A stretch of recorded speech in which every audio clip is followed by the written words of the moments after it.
नमस्कार दोस्तों, स्वागत है आपका भारत एजुकेशन यूट्यूब चैनल पर। दोस्तों, बेल्ट्रॉन के परीक्षा में लगभग अब 2 महीने से भी कम समय रह गया है।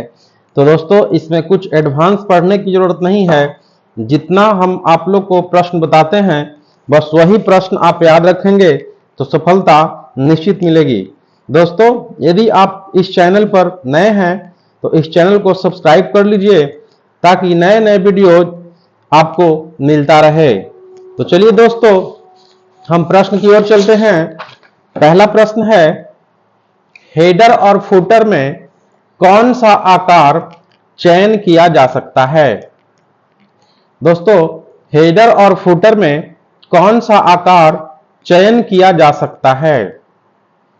तो दोस्तों, हेडर और फुटर में जो है, छोटा भी हम आकार ले सकते हैं, बड़ा भी कर सकते हैं और मध्यम भी कर सकते हैं।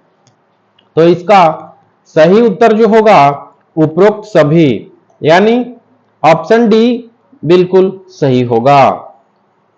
अगला प्रश्न है, सीपीयू के लिए सामान्य गणित परफॉर्म करता है, यानी सीपीयू के लिए सामान्य गणित कौन परफॉर्म करता है? तो इसका सही उत्तर जो है एएलयू होगा। दोस्तों, यह बहुत बार एग्जाम में पूछा गया है कि एएलयू का कार्य क्या है। तो एएलयू जो है, अर्थमेटिक लॉजिक यूनिट जो है, गणित परफॉर्म का कार्य करता है। इसका राइट ऑप्शन सी होगा। अगला प्रश्न है, एक प्रेजेंटेशन में किस प्रकार की फाइल को ऐड किया जाता है? एक प्रेजेंटेशन में किस प्रकार की फाइल को ऐड किया जाता है? तो दोस्तों, हम प्रेजेंटेशन में ऑडियो को भी ऐड कर सकते हैं, वीडियो को भी ऐड कर सकते हैं और कुछ लिखकर यानी टेक्स्ट को भी हम प्रेजेंटेशन में ऐड कर सकते हैं। तो दोस्तों, इसका राइट आंसर जो होगा ऑप्शन डी होगा, यानी उपरोक्त सभी। हम इन तीनों में से प्रेजेंटेशन में फाइल को ऐड कर सकते हैं। तो इसका सही उत्तर जो होगा ऑप्शन डी होगा। अगला प्रश्न है दोस्तों, इंटरनेट से जुड़ने के लिए किन 4 चीजों की जरूरत पड़ती है? इंटरनेट से जुड़ने के लिए किन 4 चीजों की जरूरत होती है?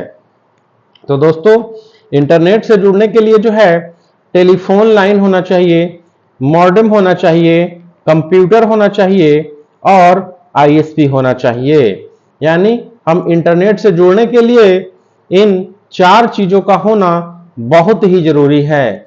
इसमें से यदि कोई एक चीज भी नहीं रहेगा तो हम नेट से नहीं जुड़ पाएंगे। जैसे मेरे पास टेलीफोन लाइन नहीं है, मॉडेम है, कंप्यूटर है, आईएसपी है, तो हम टेलीफोन लाइन के बगैर नहीं जुड़ पाएंगे। यानी ये 4 चीजें जो हैं बहुत ही जरूरी होता है इंटरनेट से जुड़ने के लिए। तो इसका सही उत्तर जो है डी होगा। दोस्तों, अगला प्रश्न की ओर चलते हैं। एमएस एक्सेल 2003 का फाइल एक्सटेंशन क्या है? एमएस एक्सेल का जो 2003 का फाइल एक्सटेंशन नाम है, वो किस नाम से है? तो इसका एक्सेल 2003 का एक्सटेंशन फाइल जो है .xls, ये वाला इसका राइट आंसर होगा, यानी बी ऑप्शन जो है सही होगा। अगला प्रश्न देखते हैं, कंप्यूटर में BIOS का पूरा नाम क्या है? कंप्यूटर में BIOS का पूरा नाम क्या है? तो दोस्तों, इसका सही उत्तर जो है basic input output system. Basic input output system. B से बेसिक, आई से इनपुट, ओ से आउटपुट, एस से सिस्टम, यानी बेसिक इनपुट आउटपुट सिस्टम होगा। यानी इसका सही उत्तर जो है बी होगा। अगला प्रश्न है, अगर सभी स्लाइड्स को एक साथ सिलेक्ट करना हो तो किस की का यूज किया जाएगा? दोस्तों, पावर पॉइंट में स्लाइड्स को एक साथ सिलेक्ट करना हो तो किस की का यूज करेंगे? तो इसका सही उत्तर जो है कंट्रोल ए। ये कंट्रोल ए जो है ये एमएस ऑफिस के लगभग सभी प्रोग्राम में कंट्रोल ए से हम सेलेक्ट करके सभी को सेलेक्ट करते हैं। तो इसका सही उत्तर जो है कंट्रोल ए यानी सी ऑप्शन जो है राइट होगा। अगला प्रश्न है वर्कशीट में स्पेलिंग चेक करने के लिए आप कौन सी कुंजी दबाते हैं? वर्कशीट में स्पेलिंग चेक करने के लिए आप कौन सी कुंजी दबाते हैं? तो इसका राइट आंसर जो दोस्तों होगा वो होगा F7 यानी F7 का हम प्रयोग करके स्पेलिंग को चेक करने का कार्य करते हैं। अगला प्रश्न है एमएस एक्सेल में चार्ट बनाने की शॉर्टकट कुंजी क्या है? एमएस एक्सेल में चार्ट बनाने की शॉर्टकट कुंजी क्या है?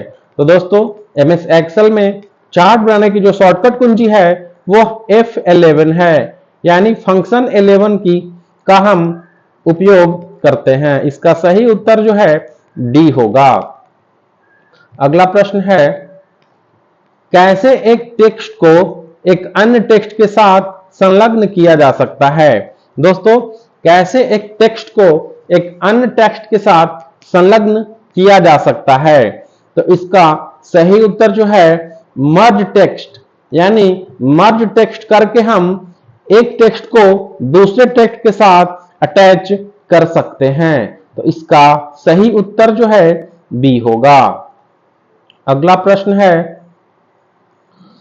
एमएस एक्सेल 2016 में अल्ट प्लस कंट्रोल प्लस भी का भी किसका शॉर्टकट की है? दोस्तों एमएस एक्सेल 2016 में अल्ट प्लस कंट्रोल प्लस भी किसका शॉर्टकट की है? तो दोस्तों पेस्ट स्पेशल का जो है शॉर्टकट की है। पेस्ट स्पेशल का शॉर्टकट की जो है अल्ट प्लस कंट्रोल प्लस भी है यानी इसका सही उत्तर जो है ऑप्शन बी होगा। अगला प्रश्न देखते हैं दोस्तों कंप्यूटर में सीयू का मुख्य कार्य क्या है? यानी सीयू मतलब कंट्रोल यूनिट।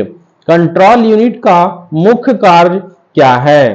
तो कंट्रोल यूनिट का मुख्य कार्य जो है प्रोग्राम को संचालित करना यानी इसका ऑप्शन बी राइट हो जाएगा। कंप्यूटर में सीयू का जो मुख्य कार्य है वह है प्रोग्राम को संचालित करना, इसका मुख्य कार्य है। तो इसका राइट ऑप्शन जो है बी होगा। अगला प्रश्न है दोस्तों पावर पॉइंट में एनिमेशन पेन की विंडो दिखाई देती है।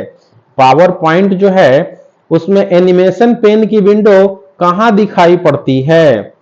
तो एनिमेशन का जो विंडो है वो दिखाई पड़ता है राइट साइड।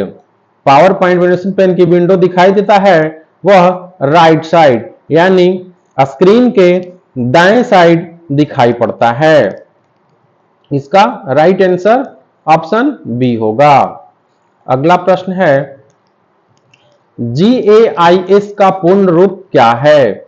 GAIS का पूर्ण रूप क्या है? तो दोस्तों GAIS का फुल फॉर्म जो है गेटवे इंटरनेट एक्सेस सर्विस होता है। GAIS का पूर्ण रूप क्या होता है? तो गेटवे इंटरनेट एक्सेस सर्विस होता है। तो इसका सही ऑप्शन जो है सी बिल्कुल सही होगा। अगला प्रश्न है दोस्तों आप द्वारा एक सेल को सक्रिय कर सकते हैं यानी आप किसके द्वारा एक सेल को सक्रिय कर सकते हैं? तो इसका राइट उत्तर जो है सेल पर क्लिक करके ये भी सही होगा, टैब कुंजी दबाकर ये भी सही होगा, एरो कुंजी दबाकर ये भी सही होगा, उपरोक्त सभी यानी जब ये तीनों सही है तो इसका ऑप्शन जो है डी बिल्कुल सही होगा।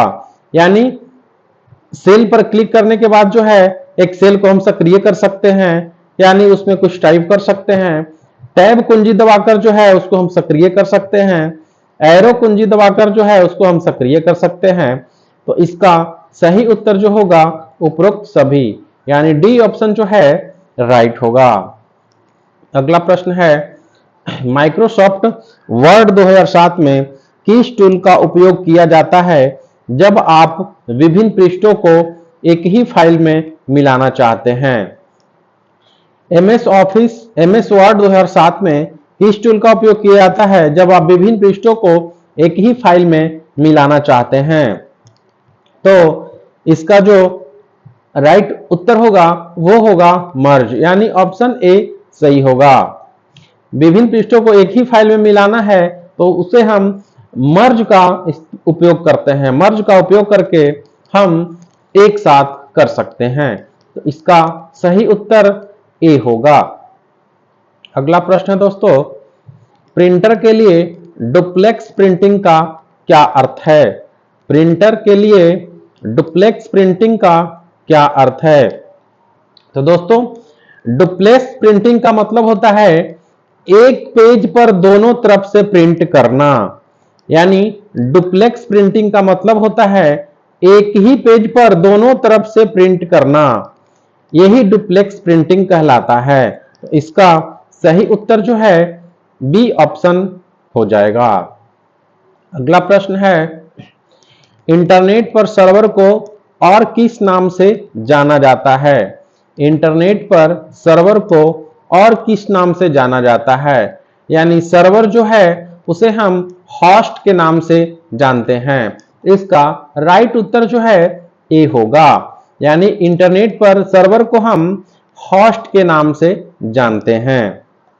अगला प्रश्न देखते हैं, एमएस पावर पॉइंट में रिव्यू टैब को ओपन करने के लिए की शॉर्टकट की का यूज करते हैं? एमएस पावर पॉइंट में रिव्यू टैब को ओपन करने के लिए दोस्तों किस शॉर्टकट की का उपयोग करते हैं? तो इसका सही उत्तर जो होगा, हम रिव्यू टैब को ओपन करने के लिए Alt+R का उपयोग करते हैं। तो इसका सही ऑप्शन जो है बी होगा। रिव्यू टैब को ओपन करने के लिए दोस्तों हम Alt+R का उपयोग करते हैं।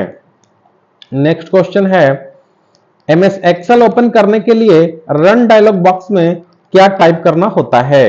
एमएस एक्सेल ओपन करने के लिए रन डायलॉग बॉक्स में क्या टाइप करना पड़ता है?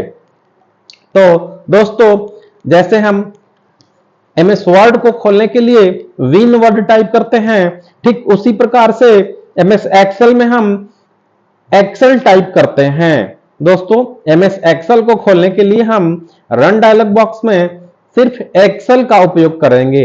एक्सेल टाइप करेंगे, उसके बाद एंटर करेंगे, ये एक्सेल एमएस एक्सेल जो है ओपन हो जाएगा। अगला प्रश्न देखते हैं, मार्जिन्स ऑप्शन का उपयोग किस विकल्प के लिए होता है? मार्जिन्स ऑप्शन का उपयोग किस विकल्प के लिए किया जाता है? तो दोस्तों, मार्जिन्स ऑप्शन का उपयोग जो है हम पेज के किनारों की दूरी बदलने के लिए करते हैं। मार्जिन का मतलब है कि ये वाला एक पेज है, तो इसे हम पेज के किनारों की दूरी, मतलब हमें यहां 1 इंच छोड़ना है, यहां 0.5 इंच छोड़ना है, तो इसको हम पेज के किनारों की दूरी को बदलने के लिए हम मार्जिन्स ऑप्शन का उपयोग करते हैं। तो इसका राइट उत्तर जो है दोस्तों ए हो जाएगा। अगला क्वेश्चन देखते हैं, प्रिंटर की क्यू क्या है? प्रिंटर की क्यू क्या है? तो दोस्तों, प्रिंटर की क्यू जो है प्रिंट करने के लिए प्रतीक्षा सूची, इसे ही हम प्रिंट क्यू के नाम से जानते हैं। प्रिंट करने के लिए जो प्रतीक्षा सूची है उसे ही हम क्यू, प्रिंटर की क्यू के नाम से जानते हैं। अगला प्रश्न है दोस्तों, एमएस ऑफिस के किस प्रोग्राम का उपयोग स्लाइड बनाने के लिए किया जाता है? तो दोस्तों, जब भी स्लाइड का आएगा वर्ड, स्लाइड वर्ड आएगा, तो इसका स्लाइड जो है हमेशा एमएस पावर पॉइंट में ही बनाया जाता है। स्लाइड जो है दोस्तों एमएस पावर पॉइंट में ही बनाया जाता है। तो इसका सही उत्तर जो है एमएस पावर पॉइंट होगा, यानी ऑप्शन जो है सी राइट होगा। दोस्तों, अगला प्रश्न है, HTTP का मतलब क्या होता है? HTTP का मतलब यानी फुल फॉर्म क्या होता है? तो दोस्तों HTTP का फुल फॉर्म जो होता है hyper text transfer protocol, hyper text transfer protocol. इसका राइट उत्तर जो है सी हो जाएगा, यानी HTTP का मतलब जो है हाइपर टेक्स्ट ट्रांसफर प्रोटोकॉल होता है। अगला प्रश्न देखते हैं, MS एक्सेल किस प्रकार का एक प्रोग्राम है? MS एक्सेल जो है किस प्रकार का प्रोग्राम है? तो दोस्तों MS एक्सेल जो है स्प्रेडशीट का प्रोग्राम है, यानी ये एक्सेल सीट का प्रोग्राम है। तो इसका सही उत्तर जो है स्प्रेडशीट प्रोग्राम होगा, यानी राइट ऑप्शन जो है सी हो जाएगा। अगला प्रश्न है, MS वर्ड में टेक्स्ट को रिप्लेस करने की शॉर्टकट की क्या है? दोस्तों MS वर्ड में किसी भी टेक्स्ट को रिप्लेस करने की शॉर्टकट की क्या है? तो दोस्तों रिप्लेस करने की जो शॉर्टकट की है वो है Ctrl+H, यानी ऑप्शन सी जो है राइट होगा। दोस्तों पूछेगा कि MS वर्ड में टेक्स्ट को फाइंड कैसे करेंगे, MS वर्ड में किसी भी टेक्स्ट को फाइंड कैसे करेंगे? तो यहां रिप्लेस करने का जो है Ctrl+H होगा और फाइंड करने का जो है Ctrl+H होगा, ये सॉरी Ctrl+F होगा, इसका राइट उत्तर होगा। तो टेक्स्ट रिप्लेस करने के लिए हम Ctrl+H का यूज करते हैं और किसी भी वर्ड को फाइंड करने के लिए Ctrl+F का यूज करते हैं। तो इसका राइट उत्तर जो होगा ऑप्शन सी होगा। अगला प्रश्न देखते हैं दोस्तों, निम्नलिखित में से ऑप्टिकल मेमोरी है, निम्नलिखित में से ऑप्टिकल मेमोरी कौन है? तो दोस्तों ऑप्टिकल मेमोरी जो है CD रोम है, यानी CD रोम, यानी ये ऑप्शन जो सी है ये बिल्कुल राइट होगा।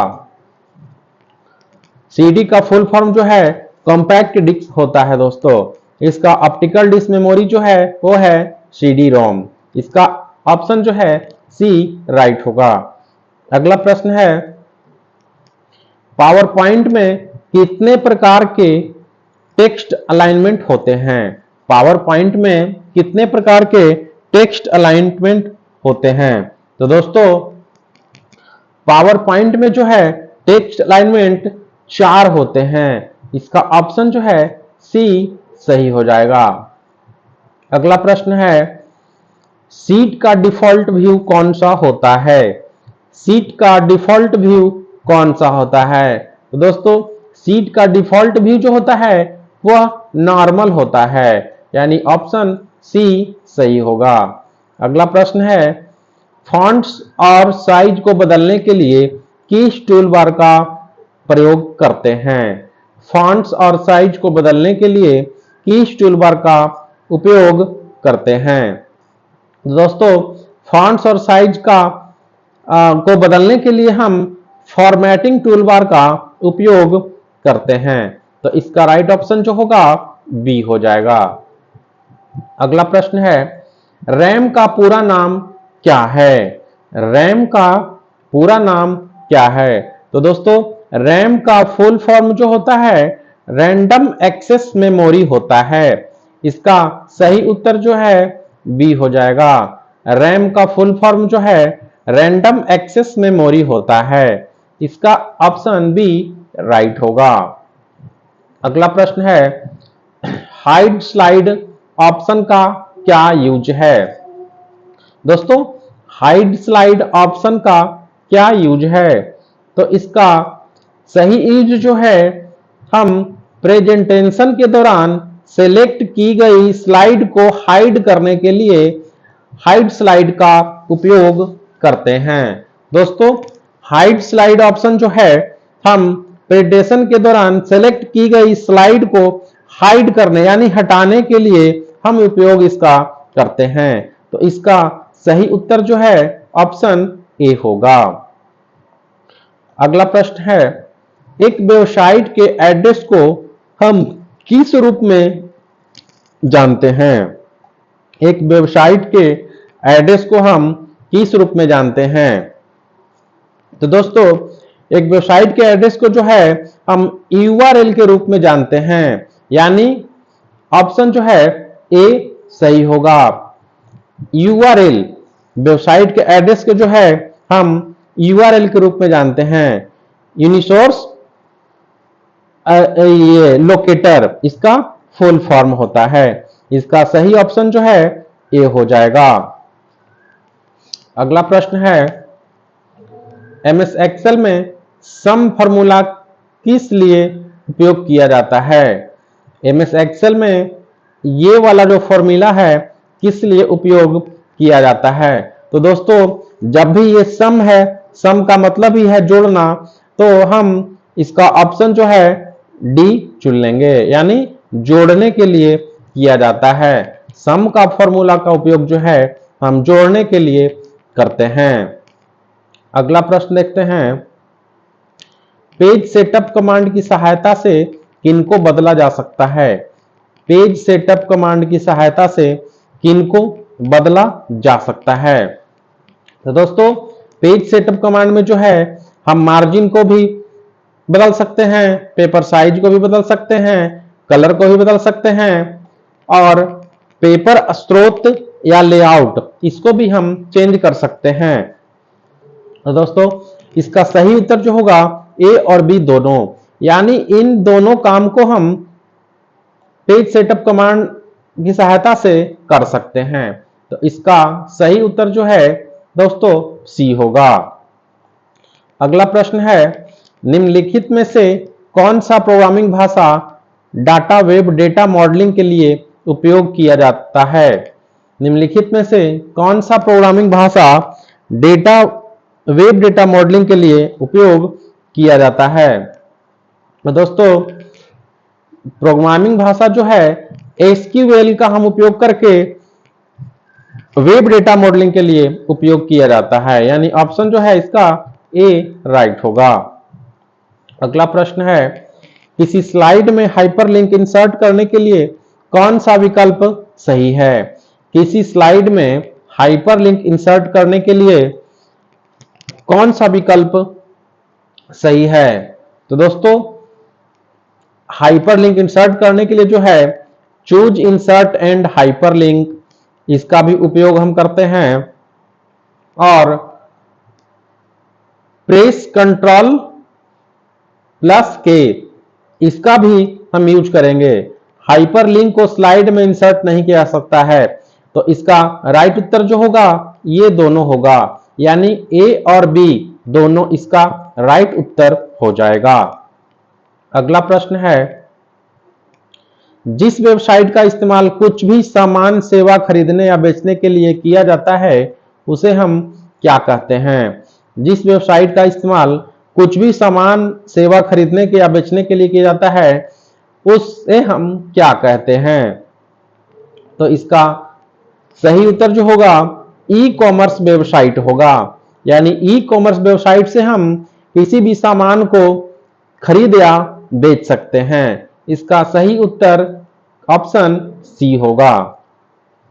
अगला प्रश्न है एक्सेल में टेक्स्ट स्ट्रिंग में डुप्लीकेट स्पेस को हटाने के लिए किस फंक्शन का उपयोग किया जाता है? दोस्तों एमएस एक्सेल में टेक्स्ट स्ट्रिंग में डुप्लीकेट स्पेस को हटाने के लिए जो है हम किस फंक्शन का उपयोग करेंगे? तो दोस्तों डुप्लीकेट स्पेस को हटाने के लिए हम ट्रिम का उपयोग करेंगे। इसका राइट ऑप्शन जो है डी सही होगा। आगे प्रश्न देखते हैं डेकोरेटिव टेक्स्ट इंसर्ट करने के लिए इस्तेमाल किया जाता है। दोस्तों डेकोरेटिव टेक्स्ट हम इंसर्ट करने के लिए क्या इस्तेमाल करते हैं?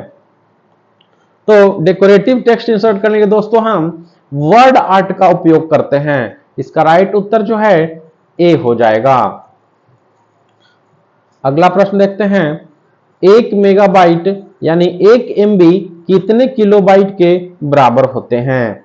1 एमबी जो है दोस्तों कितने किलोबाइट के बराबर होते हैं? तो दोस्तों 1 एमबी में 1024 केबी होता है। 1 एमबी में 24 KB होता है। तो दोस्तों इसका राइट उत्तर जो है ऑप्शन ए हो जाएगा, यानी 1 MB में 1024 KB यानी किलोबाइट होते हैं। अगला प्रश्न है, स्लाइड शो करने की शॉर्टकट की क्या है? दोस्तों स्लाइड शो करने की शॉर्टकट की क्या है? यह क्वेश्चन बहुत बार पूछा जाता है कि स्लाइड शो करने की शॉर्टकट की क्या है। तो दोस्तों स्लाइड शो करने की शॉर्टकट कुंजी जो है F5 यानी फंक्शनल बटन 5 जो है स्लाइड शो करने की एक शॉर्टकट विधि है। इसका राइट उत्तर जो है बी हो जाएगा। अगला प्रश्न दोस्तों, इनमें से टेक्स्ट पर आधारित वेब ब्राउज़र कौन सा है? इनमें से टेक्स्ट पर आधारित वेब ब्राउज़र कौन सा है? दोस्तों टेक्स्ट पर आधारित जो वेब ब्राउज़र है वो है लिंक्स, यानी इसका सही उत्तर जो है ऑप्शन बी होगा। टेक्स्ट पर आधारित वेब ब्राउज़र कौन सा है? तो लिंक्स है। इसका ऑप्शन जो है बी सही होगा। अगला प्रश्न है, एक्सेल में शेष फल को ज्ञात करने के लिए किस फंक्शन का उपयोग किया जाता है? दोस्तों एक्सेल में शेष फल को ज्ञात करने के लिए किस फंक्शन का उपयोग किया जाता है? तो दोस्तों एक्सेल में हम शेषफल को ज्ञात करने के लिए मॉड का इस्तेमाल किया जाता है, यानी एक एक्सेल में शेषफल को ज्ञात करने के लिए हम मॉड फंक्शन का इस्तेमाल करते हैं, यानी इसका उत्तर डी सही होगा। अगला प्रश्न है, माइक्रोसॉफ्ट वर्ड 2007 में किस कमांड का उपयोग एक बड़े दस्तावेज को छोटे अनुभागों में विभाजित करने के लिए किया जाता है? तो दोस्तों माइक्रोसॉफ्ट MS वर्ड 2007 में हम स्प्लिट का उपयोग करके बड़े दस्तावेज से छोटे दस्तावेज में करने के लिए स्प्लिट का इस्तेमाल करते हैं, यानी ऑप्शन जो है ए सही होगा। अगला प्रश्न है, एक्सेल विंडो को मिनिमाइज करने के लिए किस शॉर्टकट की का उपयोग करते हैं? दोस्तों MS एक्सेल में विंडो को मिनिमाइज करने के लिए हम किस शॉर्टकट की का उपयोग करते हैं? तो दोस्तों इसका राइट उत्तर जो है कंट्रोल प्लस F9 होगा, यानी कंट्रोल प्लस F9 का यूज करके हम एक्सेल विंडो को मिनिमाइज करने का कार्य करते हैं। इसका राइट उत्तर जो होगा वो डी हो जाएगा। अगला प्रश्न है दोस्तों, MS एक्सेल में पेज लेआउट में जाने के लिए हम कौन सी शॉर्टकट की का उपयोग करेंगे? दोस्तों एक्सेल में हम पेज लेआउट में जाने के लिए कौन सी शॉर्टकट की का उपयोग करेंगे? तो दोस्तों एक्सेल में हम लेआउट में देखने के लिए जो है अल्ट प्लस पी का उपयोग करेंगे। इसका राइट उत्तर बी हो जाएगा। अगला प्रश्न देखते हैं, टेक्स्ट के अंदर किस कमांड का उपयोग एक लिंक शामिल करने के लिए किया जा सकता है? टेक्स्ट के अंदर जो है किस कमांड का उपयोग एक लिंक शामिल करने के लिए किया जा सकता है? तो दोस्तों हाइपरलिंक का इस्तेमाल करके हम जो है टेक्स्ट के अंदर लिंक जो है शामिल कर सकते हैं, यानी हाइपरलिंक का उपयोग करके हम कर सकते हैं। इसका सही उत्तर जो है हाइपरलिंक होगा, ऑप्शन बी सही होगा। नेक्स्ट क्वेश्चन है, डिजिटल कंप्यूटर किस सिद्धांत पर कार्य करता है?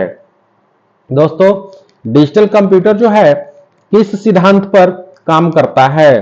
तो दोस्तों डिजिटल कंप्यूटर जो है गणना के सिद्धांत पे कार्य करता है। इसका सही उत्तर जो होगा गणना होगा, ऑप्शन बी राइट होगा।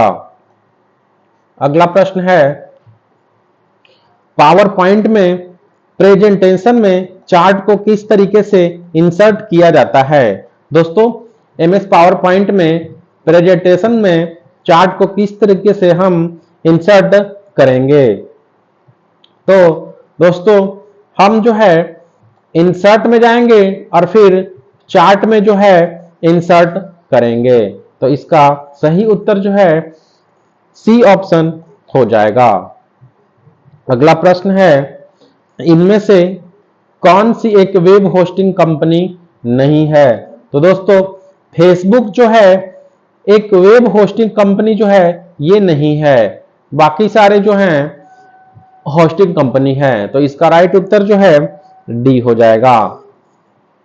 नेक्स्ट प्रश्न है हाइपरलिंक का शॉर्टकट की क्या होता है? दोस्तों हाइपरलिंक का शॉर्टकट की जो है Ctrl+K से हम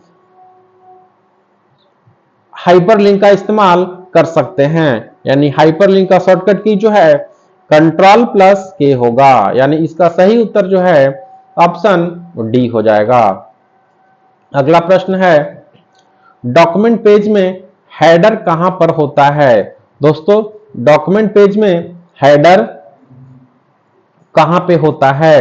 तो दोस्तों हेडर जो है वह ऊपर में होता है, यानी टॉप में होता है, और फुटर जो है वह नीचे होता है, यानी बॉटम में होता है। तो इसका राइट उत्तर जो है डॉक्यूमेंट पेज में हेडर कहां होता है? तो वो होता है टॉप पे, यानी सबसे ऊपर में होता है। इसका ए ऑप्शन राइट होगा। अगला प्रश्न है निम्नलिखित में से कौन एमएस एक्सेल में वर्तमान चयन या सक्रिय सेल का पता दिखाता है? दोस्तों इनमें से कौन है जो एमएस एक्सेल में वर्तमान चयन या सक्रिय सेल का पता दिखाता है? तो वो है नेम बॉक्स। इसका राइट ऑप्शन जो होगा डी हो जाएगा। अगला प्रश्न है कंप्यूटर भाषा कोबोल किसके लिए उपयोगी है? दोस्तों कंप्यूटर भाषा कोबोल जो है वह किसके लिए उपयोगी है? तो इसका राइट उत्तर जो होगा वह व्यवसायिक कार्य के लिए उपयोगी है। कोबोल भाषा जो है वह व्यवसायिक कार्य के लिए उपयोगी है, यानी इसका सही उत्तर बी ऑप्शन होगा। अगला प्रश्न है याहू सर्च इंजन कब बनाया गया था? दोस्तों यह क्वेश्चन बहुत इंपॉर्टेंट है। याहू सर्च इंजन कब बनाया गया था? तो दोस्तों याहू सर्च इंजन जो है सन 1995 में बनाया गया था। इसका सही उत्तर ऑप्शन ए हो जाएगा। अगला प्रश्न है एमएस एक्सेल में कॉलम डी में रो D10 से D15 तक संख्यात्मक मान जोड़ने के लिए किस सूत्र का उपयोग किया जाना चाहिए? दोस्तों एमएस एक्सेल में कॉलम डी में रो D10 से D15 तक संख्यात्मक मान जोड़ने के लिए किस सूत्र का उपयोग हम करेंगे? तो दोस्तों सबसे पहले हम बराबर का इस्तेमाल करेंगे, उसके बाद सम टाइप करेंगे, फिर ब्रैकेट करेंगे, फिर D10 को सिलेक्ट करेंगे, उसके बाद फिर हम D15 को सिलेक्ट करेंगे, और उसके बाद जब इंटर दबाएंगे तो संख्यात्मक मान जुड़ जाएगा, यानी ऑप्शन जो है सी राइट हो जाएगा। अगला प्रश्न है कैसे वर्ड डॉक्यूमेंट को पीडीएफ फाइल में रूपांतरित किया जा सकता है? दोस्तों किसी वर्ड डॉक्यूमेंट को हम कैसे पीडीएफ फाइल में कन्वर्ट करेंगे, यानी रूपांतरित करेंगे? तो दोस्तों हम कन्वर्ट टू पीडीएफ का इस्तेमाल करेंगे। ये क्वेश्चन है कैसे वर्ड डॉक्यूमेंट को पीडीएफ फाइल में रूपांतरित, यानी किसी भी डॉक्यूमेंट को हम पीडीएफ फाइल कैसे बनाएंगे? तो दोस्तों हम कन्वर्ट टू पीडीएफ करेंगे, सेव एज पीडीएफ करेंगे, एक्सपोर्ट एज पीडीएफ करेंगे, यानी ये तीनों ऑप्शन का हम यूज करके किसी भी वर्ड फाइल को पीडीएफ बना सकते हैं। यानी जो है ये सेव एज पीडीएफ करके बना सकते हैं और एक्सपोर्ट एज पीडीएफ कर सकते हैं। बी और सी ऑप्शन जो है हम वर्ड डॉक्यूमेंट में कर सकते हैं, लेकिन कन्वर्ट टू पीडीएफ जो है ये हम इसको नेट के माध्यम से कर सकते हैं, यानी ये वाला ऑप्शन जो है ये इंटरनेट के माध्यम से हम कर सकते हैं। तो इसका वर्ड में पूछ रहा है, तो वर्ड में जो है हम बिना इंटरनेट के सेव एज पीडीएफ कर सकते हैं या एक्सपोर्ट एज पीडीएफ कर सकते हैं, यानी ऑप्शन जो है बी और सी सही होगा। ये वाला ऑप्शन जो है नहीं होगा, इसे हम कन्वर्ट टू पीडीएफ इसे हम क्रोम में जाकर के कर सकते हैं। तो इसका राइट ऑप्शन जो होगा डी होगा, यानी बी और सी दोनों। नेक्स्ट क्वेश्चन देखते हैं दोस्तों, कंप्यूटर का कोई स्थायी रूप नहीं होता है, क्या यह सही है? दोस्तों, कंप्यूटर का कोई अस्थायी रूप नहीं होता है, यह बिल्कुल सही है। यहां ऑप्शन जो है ए हो जाएगा, यानी कंप्यूटर का कोई अस्थायी रूप नहीं होता है, यह बिल्कुल सही है। अगला क्वेश्चन है दोस्तों, इनमें से कौन सही फॉर्मूला है? दोस्तों, अभी हम ऊपर में क्वेश्चन एक देखे थे कि इसका मान जुड़ने पर कौन सा होगा, तो इसका राइट उत्तर जो है फॉर्मूला होगा बराबर सम कॉस्ट A1 B1। ये इसका जो है ये राइट आंसर नहीं होगा, ये जो है ए का ऑप्शन जो है बिल्कुल सही होगा, यानी बराबर सम कॉलम A1 B1, इसका ये राइट फॉर्मूला है जोड़ने का। तो इसका राइट उत्तर जो है ए हो जाएगा। दोस्तों, इस चैनल को सब्सक्राइब कर लीजिए ताकि जो नया वीडियो आए वो सबसे पहले आपको मिले। तो फिर मिलते हैं अगले वीडियो में। धन्यवाद।